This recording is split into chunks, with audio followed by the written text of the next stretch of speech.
दोस्तों आज हमें पेज नंबर 108 में, जैसा कि आप देख रहे हैं, तो इससे पहले की वीडियो जो अध्याय 5 की पहली वीडियो है वो हम प्ले लिस्ट में डाल चुके हैं। और आज उसी से आगे 5.1 का ये दूसरा वीडियो है। तो इस वीडियो में हम यहाँ से आगे बढ़ेंगे, क्योंकि यहाँ तक का कल के वीडियो में कंप्लीट हो चुका है।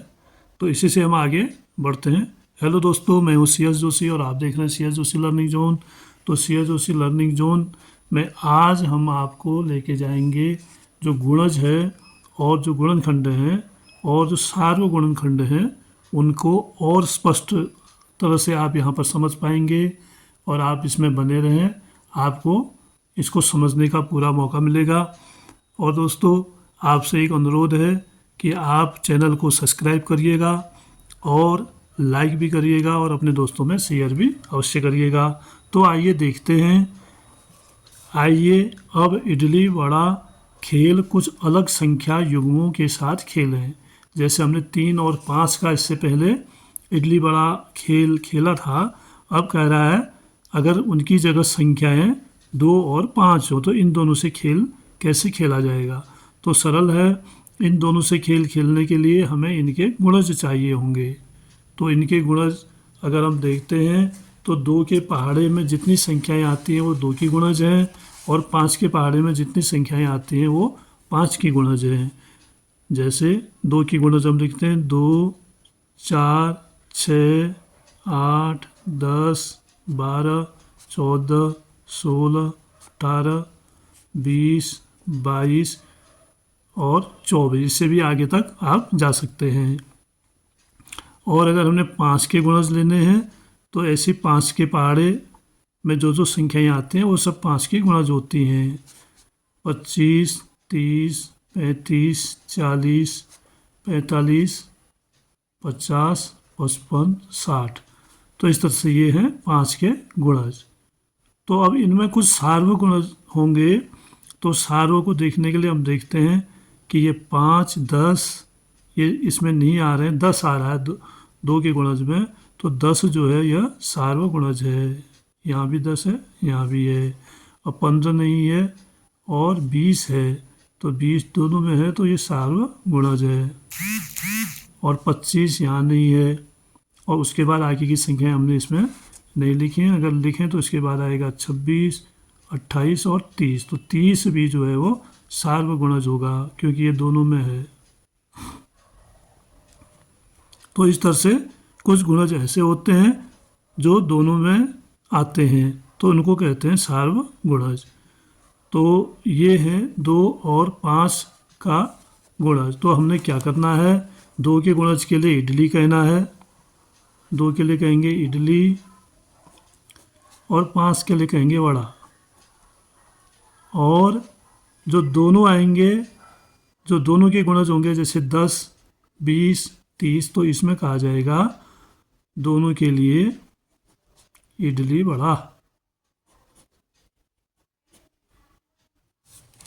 तो इस तरह से हम आगे बढ़ेंगे।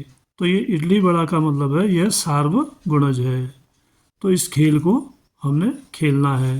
तो इस खेल को खेलने के लिए भी जैसे 3 और 5 के खेल में हम आगे बढ़े थे, ऐसे ही इसमें भी हम आगे बढ़ेंगे। पहले गिनती लिख लेंगे यहाँ से। ये अगर बच्चे बैठे हैं, इस तरह से हम एक चित्र बना लेते हैं। अब यहाँ पर ये 1 है, 2, 3, 4, 5, 6, 7, 8, 9, 10, 11, 12, 13, 14, 15, 16, 17, 18 तक हैं। यहाँ पर 1 से शुरू हो गया 18 तक हैं। तो अब इनको क्या कहना है, जो 2 का गुणज है उसमें कहना है इडली। तो ये 2 है, तो यहाँ पर हम बोला जाएगा इडली। तो मैं टिक कर देता हूँ जिसमें इडली कहना है। संख्या को नहीं बोलना है। पहला बच्चा 1 बोलेगा, दूसरा कहेगा इडली, तीसरा बोलेगा 3, अगला 4 बोलेगा, नहीं 4 में भी इडली आएगा। अब 5 वाली संख्या अब आएगी तो यहाँ पर आएगा बड़ा, ये 5 वाला कहेगा बड़ा। फिर 6 में इडली आएगा क्योंकि 2 का गुणज है, और 7 किसी का गुणज नहीं है, 7 बोलेगा बच्चा। और 8 जो है इडली का 2 का गुणज है, यानी इसमें इडली बोला जाएगा। फिर आएगा 9, 9 किसी का गुणज नहीं है, 9 बोला जाएगा। और 10 जो है दोनों का गुणज है, तो इसमें बोला जाएगा इडली वड़ा। तो फिर 11 किसी का गुणज नहीं, 11, 12 है 2 का गुणज तो इडली, 13, 14 फिर इडली, 15 तो 15 में बड़ा बोला जाएगा क्योंकि 5 का गुणज है। और फिर 16 इडली, 17, 18 इडली। तो इस तरह से ये आगे बढ़ेगा। अब केवल इडली वड़ा कितने आए इसमें? केवल एक आया, यही सार्व गुणनखंड 18 तक की संख्या में एक इडली वड़ा आया। तो इसी तरह से आप इस खेल को खेलेंगे। और इसमें 2 और 5 का खेल हमने खेला, अब ऐसे 3 और 7 का आप खेल सकते हैं, और ऐसे 4 और 6 का खेल भी आप खेल सकते हैं। पहले इनकी सब पूरी गिनती लिख लेंगे। एक बच्चा एक संख्या को बोलेगा, लेकिन 3 की बारी आएगी तो इडली, और 7 की बारी आएगी तो बड़ा। और दोनों का जब ऐसी संख्या आएगी जो सार्व होगी, दोनों की होगी, तो उसमें इडली बड़ा बोलना है। तो ऐसे 4 और 6 के लिए है। तो आइए देखिए आगे बढ़ते हैं। इसमें हम इडली छोटी संख्या के गुणज के लिए और बड़ा बड़ी संख्या के गुणज के लिए, इडली बड़ा सार्व गुणज के लिए कहेंगे। यदि खेल संख्या 60 तक खेला जा रहा हो तो आकृति 5.1 के समान आकृति बनाइए। अगर 60 तक की संख्या तक हम जाते हैं, वहाँ तक खेलते हैं, तो ऐसी आकृति बनानी है, गोले बनाने हैं। एक में 2 के गुणज लिखेंगे, इसमें 2, 4, 6, 8, 10, 12 जैसे हमने यहाँ पर लिखे। तो ये गोला 2 गोले बना लेंगे। अब इस खेल के लिए अगर हम इसको इस आकृति को बनाएं तो एक गोल ऐसे बनाएंगे और एक गोल ऐसे बनाएंगे। तो इसमें लिख देंगे हम 2 के गुणज, और इसमें लिखेंगे 5 के गुणज, और इसमें आएंगे सार्व गुणज। अब 2 के गुणज क्या हैं? 2, 4, 6, 8, 10, 12, 14, 16, 18, 20। और यहाँ 5 के गुणज है। यहाँ से लिखना अगर हम शुरू करते हैं 5, 10, 15, 20, 25, 30, 35, 40 और 45, ये हो गए 5 के गुणज। तो अब इसमें से जो संख्या हमारी सार्व है उसको हमने यहाँ नहीं लिखना है, कहाँ लिखना है? इधर लिखना है। तो ये जो 10 है इसको हम यहाँ नहीं लिखेंगे, यहाँ भी 10 है, इसको यहाँ भी नहीं लिखेंगे, इसको लिखेंगे यहाँ। तो 10 को हम दोनों जगह से हटा देंगे, यहाँ नहीं लिखनी है ये, क्योंकि ये सार्व एक ही, ये दोनों में, इसमें भी है इसमें भी है। तो ये चित्र ऐसा है जिसमें दोनों में शामिल हो रहा है, तो इस क्षेत्र में यहाँ पर इस जगह ये लिखा जाएगा 10। और 10 के अलावा कोई संख्या ऐसी नहीं है जो दोनों में उपलब्ध हो। आइए अब आगे देखते हैं। कल हमने इस खेल को 2 संख्याओं के साथ खेला। हमने यह खेल इडली या इडली वड़ा कहकर समाप्त किया। किसी ने भी केवल वड़ा नहीं कहा, यानी 2 संख्याएं थी और खेल इस तरह से चला कि उसमें वड़ा शब्द नहीं आया। ये संख्याएं क्या हो सकती हैं? ये बालक पूछता है कि ये संख्याएं क्या हो सकती हैं। अब इसने एक संख्या दी है, एक संख्या 4 थी, एक संख्या 4 थी, तो 4 के साथ कौन सी दूसरी ऐसी संख्या है जिसके साथ इस खेल को खेलने पर वड़ा शब्द नहीं आएगा? आगे देखते हैं पेज नंबर 109 में आगे लिखा है, निम्नलिखित संख्या में से कौन सी अन्य संख्या हो सकती है? तो इसी का अगला भाग ये है कि वो जो संख्या थी, एक तो 4 थी, और 4 के अलावा दूसरी संख्या कौन हो सकती है? 2 हो सकती है, या 3 हो सकती है, या 5, या 8, या 10। तो इनमें से हमने पता करना है। देखो हम पता करते हैं। सबसे पहले हम लेते हैं 4 को और 2 को, 4 के साथ 2 को लेते हैं। 4 के गुणज हैं 8, 12, 16, 20, 24, 28, 32 और 2 के गुणज हैं 4, 6, 8, 10, 12, 14, 16। तो अब हम यहाँ पर देखते हैं कि 2 में जब संख्या बोली जाएंगी, जैसे पहला बच्चा 1 बोलता है, आप देख रहे हैं कि इसमें 1 से बोलना शुरू करते हैं। 1 यानी 1 और 2 में आ जाएगा इडली।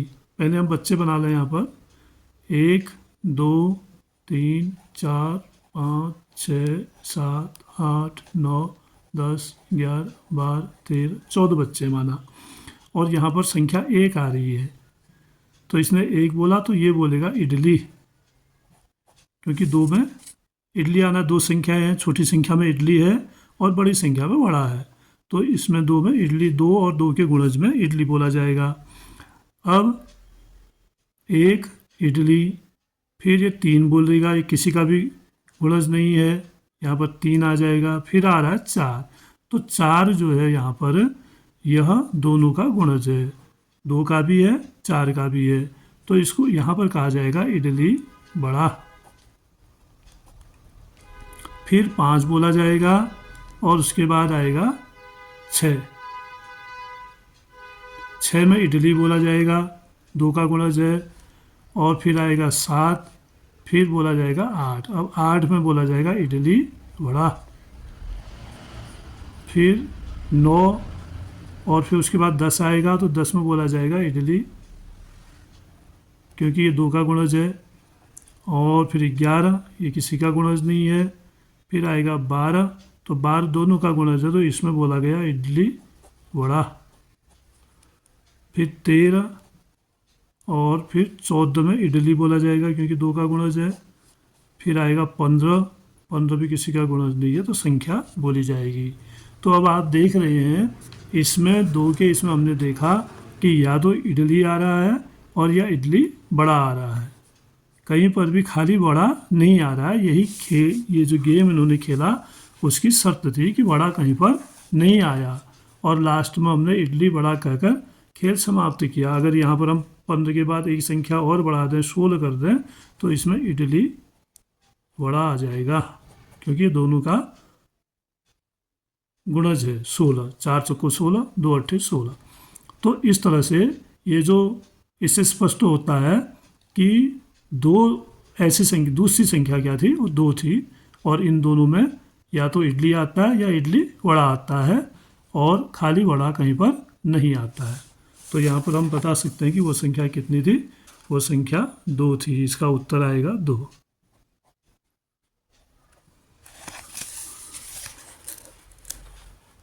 अब आगे बढ़ते हैं। आगे देखिए, जैकपॉट के लिए छलांग। जंपी और ग्रम्पी एक खेल खेलते हैं। ग्रम्पी ने किसी संख्या पर एक खजाना रखा, उदाहरण के लिए उसने इसे 24 पर रखा।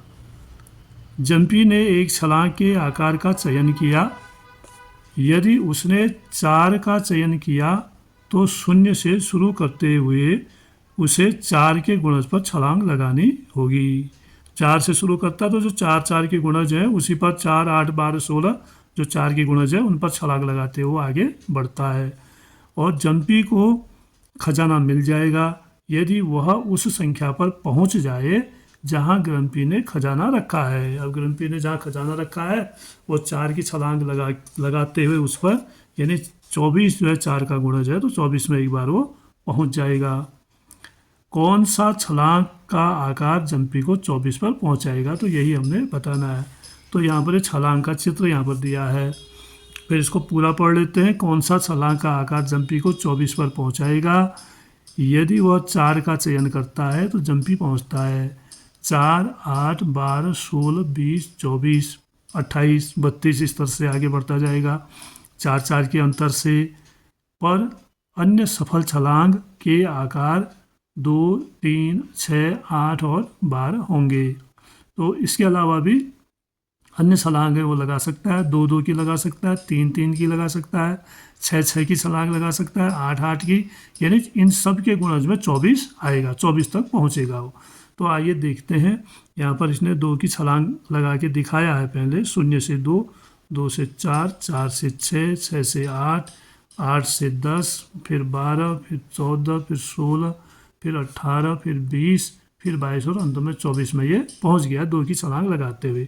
अगर ये 4 का चयन करता है तो अभी इसने 4 का चयन किया है तो ये 0 से 4 में पहुँचेगा, 4 से 8 में, 8 से 12 में, 12 से 16 में, 16 से 20 और 20 से 24 पहुँचेगा। अगर वो 3 का चयन करता है तो पहली छलांग 3 में आएगी, ये वाली छलांग 3 वाली है, फिर 6 में आएगी, फिर 9 में, 12 में, 15 में, 18 में, 21 में और अंतिम छलांग होगी 24 में। यानी वो 2 की छलांग लगाते हुए जाए, 3 की छलांग लगाते हुए जाए या 4 की छलांग लगाते हुए जाए, 24 में वो अवश्य पहुँचेगा, क्योंकि 24 जो है इन सभी संख्याओं का गुणज है। और उसके बाद भी अगर 4 के बाद फिर 24 6 की छलांग में आएगा, एक छलांग 6 में लगाई, दूसरी 12 में, तीसरी 18 में और चौथी छलांग में पहुंच जाएगा 24 में। और इसके बाद फिर 8 की छलांग वो लगा रहा है तो पहली छलांग में 8 में पहुंचेगा, दूसरी में 16 में और तीसरी में पहुंच जाएगा 24 में। और फिर अंत में वो लगा रहा है 12 की छलांग, तो पहली छलांग लगाएगा 12 में और दूसरी लगाएगा 24 में। तो इस तरह से इस 24 में ये इतनी छलांग लगाते हुए, यानी इन सभी गुणजों का जो वो है, इन सभी संख्याओं का गुणज जो है वो 24 है, तो 24 तक पहुंच सकता है। अब आगे देखिए, आप छलांग का आकार 1 और 24 के विषय में क्या कहेंगे? हाँ, वे भी 24 पर पहुंचेंगे। अगर 1 रखा जाए तो एक एक करके छलांग लगाएगा, फिर पहले 1 में, फिर 2 में, फिर 3 में, फिर 4 में, 5, 6, 7, 8, 9, 10 ऐसे करके एक एक करके छलांग आगे बढ़ेगी और अंत में पहुंचेगा 24 में। और एक ही छलांग भी वो लगा सकता है 0 से सीधे 24 में, तो इनके द्वारा भी 24 में पहुंच जाएगा। संख्याएं 1, 2, 3, 4, 6, 8, 12, 24 सभी 24 को पूर्णतया विभाजित करती हैं। ऐसी संख्याओं को याद कीजिए जिन्हें 24 के गुणनखंड या भाजक कहा जाता है। भाजक में जिनका भाग 24 में पूरी बार जाएगा उसको 24 का भाजक कहा जाएगा या 24 का गुणनखंड कहा जाएगा, और भाग पूरी बार जाना चाहिए। ग्रम्पी ने खेल के स्तर को थोड़ा कठिन किया। उसने 2 अलग अलग संख्याओं पर 2 खजाने रखे। अब उसने क्या कर दिया? 2 खजाने रख दिए। जम्पी को एक छलांग के आकार का चयन करना है। अब उसने एक ऐसा संख्या चुननी है जो दोनों खजानों पर पहुंच जाए और इसी पर टिके या स्थिर रहना है। जम्पी को खजाना तभी मिलेगा जब वो चयनित छलांग के आकार से दोनों खजानों पर पहुंचेगा। पहले की तरह जम्पी 0 से प्रारंभ करता है। ग्रम्पी ने खजाने को 14 और 36 पर रखा। कहाँ रखा खजाना? एक तो रखा 14 पर और दूसरा रखा 36 पर। जैसे 14 ये है और 36 इससे बाहर खाने आगे होगा 36, तो इस तरह से रखा उसने। जम्पी छलांग का आकार 7 चुनता है और जम्पी क्या करता है? 7 चुनता है। तो जब 7 चुनता है और रखे गए हैं 14 और 36 पर,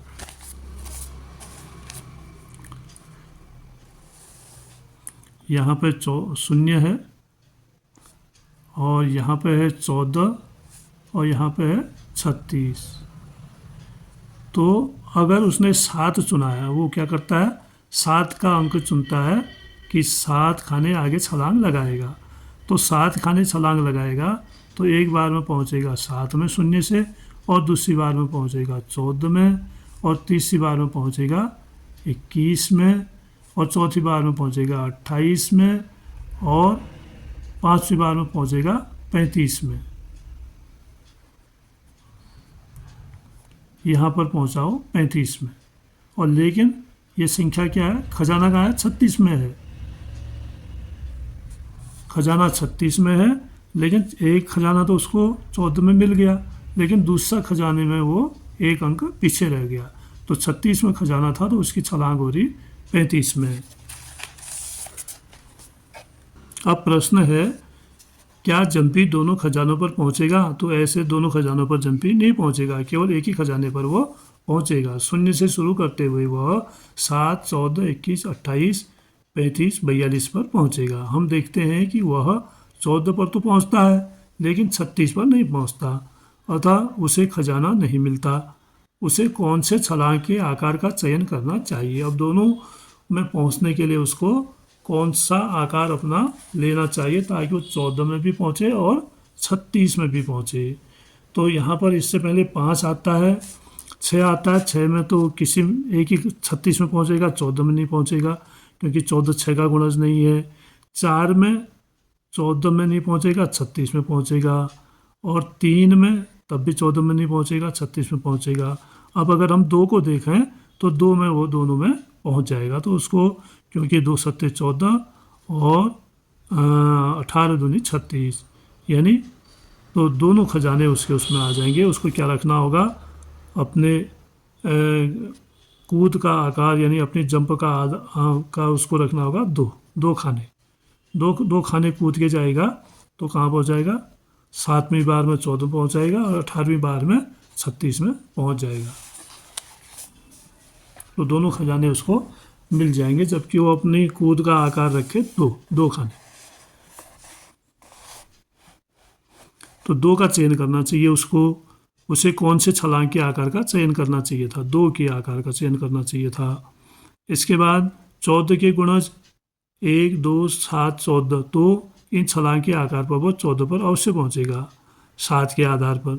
36 के गुणनखंड है 1 2 3 4 6 9 12 18 36, तो इस छलांग के आधार पर वो 36 पर अवश्य पहुंचेगा। तो अब कौन सार्व कौन है इसमें, ये 2 जो है वो दोनों में आ रहा है तो इसी पर वो पहुंचेगा। बाकी 3 यहाँ नहीं है, 7 यहाँ नहीं है, 4 इधर नहीं है, 14 इधर नहीं है, तो केवल 2 ऐसा आ रहा है जो दोनों में है। तो इस 2 उसको अपने कूद का आकार 2 खाने रखना पड़ेगा जिससे वो दोनों खजानों में पहुंच सके। अतः 1 या 2 के छलांग के आकार से वह 14 और 36 दोनों पर अवश्य पहुंचेगा। हाँ, और 1 के अगर वो अपना कूद का आकार 1 खाना रखता है तब भी वो दोनों पर पहुंचेगा। यहाँ ध्यान दीजिए कि 1 और 2 संख्याओं 14 और 36 के सार्व उभयनिष्ठ गुणनखंड है। उभयनिष्ठ का मतलब जो दोनों में आते हैं, उभय माने दोनों में आते हैं वो होते हैं उभयनिष्ठ यानी सार्व। वे संभव छलांग के आकार जिनसे दोनों खजानों तक पहुंच सकें उन दोनों संख्याओं के उभयनिष्ठ गुणनखंड हैं जिन पर खजाना रखा हुआ है। आगे देखते हैं कौन सा छलांग का आकार 15 और 30 दोनों तक पहुंच सकता है। यहाँ बहुत सारे छलांग के आकार संभव हैं, उन सभी को ढूंढने का प्रयास करिए। 30 और अगर 15 में खजाने छिपाए हैं, 30 और 15 में, एक पहला खजाना है 15 में, दूसरा है 30 में। अब 15 के हम गुणज देखेंगे, 15 के हम भाजक देखेंगे तो 15 के भाजक होंगे या 15 के गुणनखंड होंगे, 1 तो है ही, फिर 3, फिर 5 और फिर 15। और 30 के देखेंगे तो 1 3 5 15 और 30। अब आप देख रहे हैं कि 1 जो है सार्व है, उभयनिष्ठ है, 3 भी उभयनिष्ठ है, 5 भी उभयनिष्ठ है और 15 भी उभयनिष्ठ है। तो इसमें से किसी भी आकार को वो चुने वो दोनों खजानों में पहुंच जाएगा। तो प्रश्न कह रहा है कि कौन सा छलांग का आकार 15 और 30 दोनों तक पहुंच सकता है। यहाँ बहुत सारे छलांग के आकार संभव हैं, उन सभी को ढूंढने का प्रयास कीजिए। तो हमने प्रयास किया तो 15 के आकार में जो छलांग होगी उसमें 1 3 5 15 और ये सार्व है, दोनों में है, 15 में भी और 30 में भी। तो सभी यही हैं कि 1 3 5 15 ये हैं सभी आकार। तो इन सभी आकारों से इन दोनों खजानों तक पहुंचा जा सकता है। नीचे दी गई तालिका का अवलोकन कीजिए। इस तालिका से आपने क्या समझा। एक तालिका यहाँ पर दी गई है जैसा आप देख रहे हैं। तो इसमें संख्याएं लिखी गई हैं 31 32 33 34 35 36 37 38 39 40, ऐसे ही 41 से 50 तक, 51 से 60 तक, 61 से 70 तक, यानी 31 से 70 तक की संख्या इस तालिका में दी गई हैं। और कुछ संख्याओं में घेरा लगाया गया है और कुछ संख्याओं को छायांकित या रंगीन किया गया है। और कुछ संख्याएं ऐसी भी हैं जिनमें छायांकित भी है और घेरा भी है, दोनों हैं। और कुछ सादे में हैं। तो इसमें से आगे देखते हैं। तालिका में पहला है, क्या छायांकित भाग से संख्याओं के मध्य कुछ समानता है?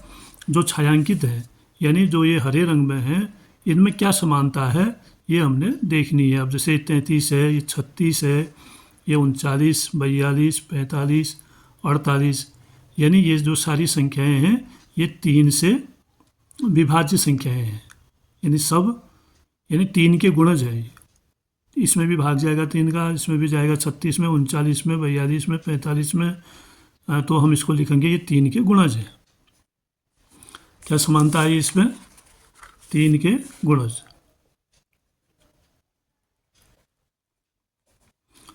फिर दूसरा कह रहा है, क्या वृत्त में अंकित संख्याओं के बीच कुछ समानता है? जो ये वृत्त में है 40, 32, 44 और 52, 56, 68, 64, इनमें ये समानता है कि ये 4 की गुणज है। सब में 4 का भाग जाएगा, 4 अट्ठे 32, 9 चौको 36 और 10 चौको 40, 11 चौको 44 और 13 चौको 52, 14 चौको 56 और 16 चौको 64 और 17 चौको 68। तो ये है 4 के गुणज। अब अगला प्रश्न कह रहा है, ऐसी कौन सी संख्याएं हैं जो छायांकित बॉक्स और वृत्त दोनों में है? इन संख्याओं को क्या कहते हैं? अब आप देख रहे होंगे कुछ संख्याएं ऐसी भी हैं जो दोनों में, ये देखिए छायांकित भी है और घेरा भी है। इसमें एक 36 है, दूसरी 48 है और तीसरी है 60। ये 3 संख्याएं ऐसी आई हैं जो छायांकित में भी है, घेरे में भी है, यानी ये सार्वगुणज है, 3 का भी है और 4 का भी है। तो ये 3 संख्याएं आई हैं, तो इन संख्याओं को क्या कहते हैं? इनको कहते हैं सार्वगुणज। ये 3 और 4 की दोनों की सार्वगुणज संख्याएं हैं, तो इसमें लिख देंगे सार्वगुणज। सार्वगुणज इनको कहते हैं। और दोस्तों आगे बढ़ते हैं। आइए पता लगाएं। क्या पता लगाना है? 310 और 410 के बीच आने वाले 40 के सभी गुणज ज्ञात कीजिए। किस के बीच आने वाले? 310 और 410। 310 से 410 के बीच वो गुणज पता करने हैं जो 40 के हों, यानी 40 के गुणज पता करने हैं इन संख्याओं के बीच। तो 40 के कौन कौन से गुणज होंगे? जो इन संख्याओं के 310 के बाद आता है, 4 अट्ठे 32, यानी 320 आएगा। और 320 के बाद आएगा, इसमें हम 40 जोड़ देंगे तो 360 आएगा। फिर 40 जोड़ देंगे तो 400 आ जाएगा। और फिर ये 410 ही है, तो इन दोनों के बीच आना है 310 और 400, 3 संख्याएं आ रही हैं। तो ये 3 संख्याएं होंगी। 40 की गुणज क्या होंगे? 320, 360 और 400। ये 3 संख्याएं जो है 40 की गुणज है। कहाँ की? 310 और 410 के बीच की। अब यहाँ पे है, मैं कौन हूँ? ए, मैं 40 से कम एक संख्या हूँ। मेरा एक गुणनखंड 7 है। मेरे अंकों का जोड़ 8 है। अब 2-3 शर्तें इसमें दी हैं। पहला कह रहा है मैं 40 से कम एक संख्या हूँ, यानी 40 से बड़ी संख्या वो नहीं है, 40 से कम है, 1 से 40 तक के बीच की है। मेरा एक गुणनखंड 7 है। अब उसने एक गुणनखंड दिया है 7 और मेरे अंकों का जोड़ 8 है। अगर अंकों को जोड़ते हैं दोनों तो जोड़ आता है, उन दोनों को जोड़ के 8 है। तो अब इन 3 शर्तों को ध्यान में रखते हुए हमने वो संख्या निकाल ली है। अब 7 एक गुणज है, तो 7 के गुणज क्या क्या होते हैं? 7 के गुणज आएंगे 7, 14, 21, 35 और 42। अभी लेकिन 40 से कम हो कह रहा है। तो अब यहाँ पर एक शर्त तो और है उसकी, मेरे अंकों का योग 8 है। तो इसमें से किसके अंकों का योग 8 बन रहा है?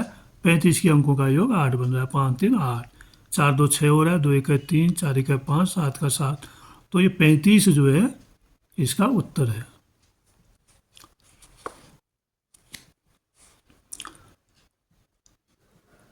फिर देखते हैं हम बी को। मैं 100 से छोटी एक संख्या हूँ। अब 100 से छोटी संख्या यानी 1 से 100 के बीच की संख्या है। मेरे दो गुणनखंड 3 और 5 है। अब यहाँ पर इसने दो गुणनखंड दिए हैं 3 और 5। मेरा एक अंक दूसरे से एक अधिक है। अब जो उस संख्या के अंक हैं उनमें जो बड़ा अंक है छोटे अंक से एक अधिक है, यानी पहला अंक दूसरे अंक से एक अधिक है। तो इस प्रश्न की 3 शर्तें हैं। पहले है वो 100 से छोटी संख्या है, दूसरा है दो गुणनखंड 3 और 5 हैं, और एक अंक दूसरे से एक अधिक है। तो अब हम यहाँ पर क्या करेंगे, 3 और 5 के गुणजों को ले लेंगे। अब 3 का गुणज 3, लेकिन हमें 100 तक इसमें जाना पड़ेगा। तो सबसे पहले 3, यहाँ पर हम सारों अगर गुणजों को लें तो ज़्यादा अच्छा रहेगा। तो सारों गुणज आएगा 15, 5 तिया 15, 15 दूनी 30, 15 तिया 45, 15 चक्को 60, 15 पंचे 75, 15 छक्का 90, और उसके बाद 100 ही है। 100 से छोटी हूँ। अब जो भी संख्या होगी यही इन दोनों के सार्व हैं, सार्व गुणज है, मतलब ऐसे गुणज जिसमें इन दोनों का भाग जाएगा। तो अब यहाँ पर हमने ये देखना है, एक संख्या दूसरे से एक अधिक है तो सब ये, लेकिन उस संख्या में ये चीज़ है कि पहली संख्या दूसरे से या दूसरी संख्या पहले से एक अधिक है। अब यहाँ पर 4 का अंतर है दोनों संख्याओं में, यहाँ पर 3 का अंतर है, यहाँ पर 6 का अंतर है, यहाँ पर 2 का अंतर है, और यहाँ 9 का अंतर है। तो बची 45। 45 में जो दूसरी संख्या वो पहली संख्या से एक अधिक है। 45 में दूसरी संख्या जो है पहली संख्या से एक अधिक है, और 45 3 का भी ये है गुणज, और 5 का भी गुणज है। तो ये जो 45 है यही इसका उत्तर है।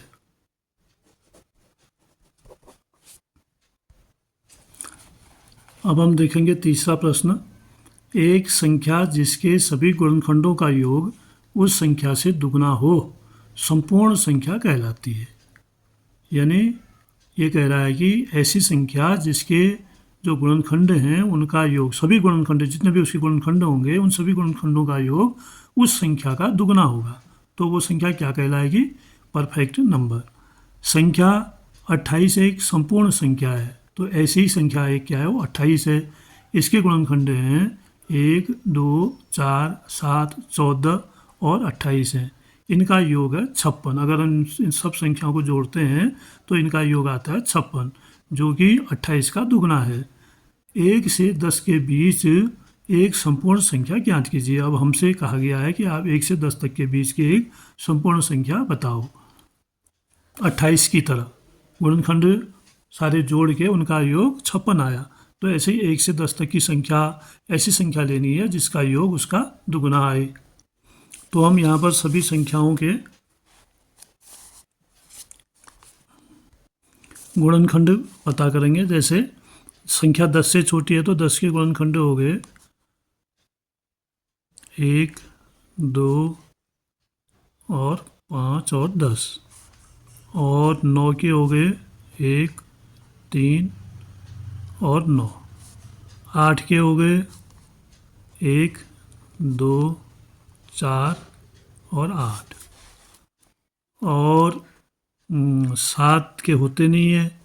6 के हो गए 1, मतलब 7 का एक ही होगा या 7 ही होगा, और 6 के हो गए 1, 2 और 3 और 6, और 5 के 1 और 5, 4 के 1, 2, 4, और 3 का भी 1 और 3 होगा, और 2 का 1 और 2 होगा।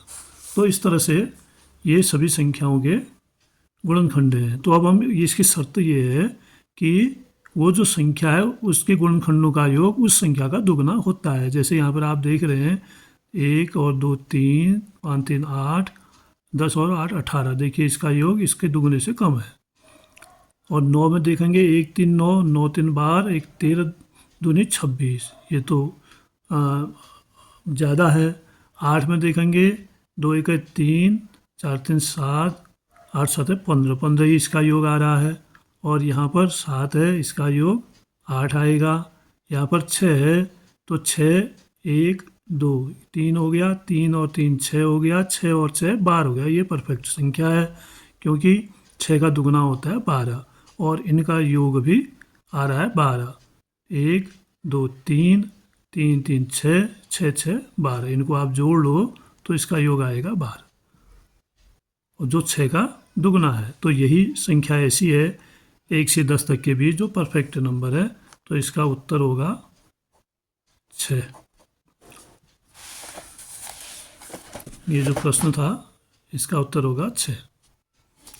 आगे देखिए, ये उभयनिष्ठ गुणनखंड ज्ञात कीजिए। अब इनके जो है हमने उभयनिष्ठ गुणनखंड ज्ञात करने हैं 20 और 28 के। उभयनिष्ठ का मतलब है दोनों के। अब 20 के गुणनखंड कर लेंगे पहले। तो 20 के गुणनखंड होंगे 1 2 4 5 10 और 20। और 28 के करेंगे 1 2 3 4 4 7 और 7 7 और 14। तो ये हैं 14 के गुणनखंड और ये है 20 के गुणनखंड। अब कह रहा है कि उभयनिष्ठ ज्ञात करने हैं। तो उभयनिष्ठ कौन है? पहला 1 है, फिर 2 है, फिर 4 है और उसके बाद उभयनिष्ठ नहीं है। तो ये 3 जो है इन दो संख्याओं के उभयनिष्ठ गुणनखंड है। क्या क्या? 1 2 और 4 उभयनिष्ठ है, जो दोनों में विद्यमान है। इसी तरह 35 और 50 के करने हैं। ये तो था ए प्रश्न। बी है 35 और 50। तो 35 के करेंगे तो 1 का भाग, दोस्तों 35 के लिए 1 और उसके बाद 5 का भाग जाएगा, फिर 7 का जाएगा और फिर 35 का ही जाएगा। तो 50 में 1 का जाएगा, 2 का जाएगा, 5 का जाएगा और 5 के बाद 10 का जाएगा। 10 के बाद इसमें जाएगा 25 का भाग और उसके बाद 50 का भाग। अब हम सार्व ढूंढेंगे तो सार्व इसमें है 1 है और 5 है, बाकी 10 इसमें नहीं है, 25 इसमें नहीं है, 35 इसमें नहीं है। तो 1 और 5 इनके सार्व गुणनखंड है। ये होगा उत्तर। उसके बाद सी देखते हैं। अब सी में इसने 3 संख्याएं दी हैं 4 8 और 12। पहला है 4, दूसरा है 8, तीसरा है 12। तो 4 के हो गए 1 2 4, 8 के हो गए 1 2 4 8, 12 के हो गए 1 2 3 4 6 और 12। अब जो सार्व हैं इसमें, उसमें एक तो है 1 तीनों में आ रहा है, फिर है 2 ये भी तीनों में है और फिर है 4 ये भी तीनों में है। तो सार्व गुणनखंड हो गए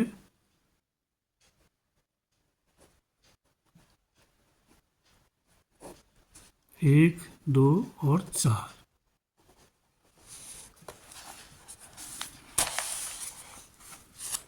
फिर डी प्रश्न है 5 15 और 25। 5 15 25 इन तीनों के सार्व गुणनखंड करने हैं। तो 1 का भाग जाएगा इसमें, फिर जाएगा 5 का, 15 में 1 का, 3 का, 5 का, 15 का, 25 में 1 का, 5 का और 25 का। तो अब सार्व इसमें क्या आया? 5 ऐसी संख्या है जो तीनों में उपलब्ध है, बाकी अन्य संख्याएं इधर उधर नहीं है। तो इसका सार्व गुणनखंड आएगा 5। देखिए एक ही संख्या आ रही है या फिर एक ही है, एक भी आप कह सकते हैं, 1 और 5 इसके सार्व गुणनखंड है। तो ये था डी प्रश्न। तो दोस्तों आज का वीडियो पार्ट यहीं पर समाप्त करते हैं। आपका धन्यवाद, आप वीडियो में बने रहे और आपसे फिर से अनुरोध है कि आप वीडियो को लाइक करें और अपने दोस्तों में शेयर करें और चैनल को सब्सक्राइब अवश्य करें ताकि वीडियो सबसे पहले आपके पास पहुंचे और आपकी नज़र से बचने न पाए। धन्यवाद।